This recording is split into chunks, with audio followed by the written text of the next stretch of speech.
नमस्कार बंधुगण आम हांडीशाला को आपण मानक स्वागत। आज आम गोटे बनैबा नुआ रेसिपी जहाँकि एक फूल तैयारी हम एवं से फूल नाम हूँ चाकुंडा फूल। आज चलते से एक नुआ रेसिपी बनैबा।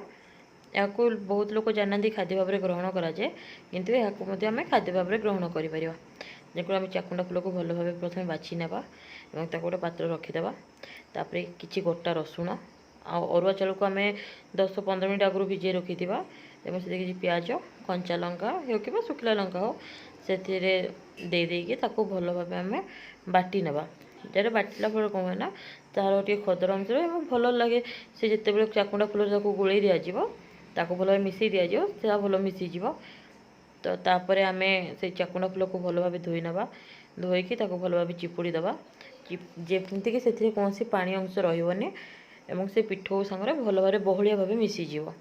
से किसी हलदी गुंड पकईदेवा और स्वाद अनुसार लुण देदेबा देकी भल भाव गोल नेबा जमीक से पिठौ सांगे फूलटी भल भाव गोल हो बरा करने भल हम।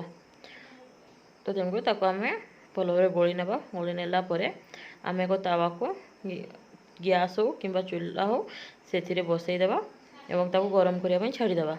गरम है से तेल ढाली गरम करनेबा एवं से चाकुंडा फूल को गोल रखी से सबको नहीं आम तावे बरा भाया बेसी बड़ नहीं मीडियम साइज्र गोले गोले कर बरा जमी बनाए सेमती छांकी से पिठा भाया करदेवा।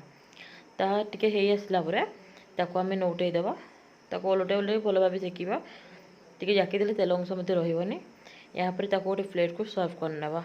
या आपण भात सांगे भी खाईपारे कि इवनिंग स्नैक्स भाव में भी खाईपारे।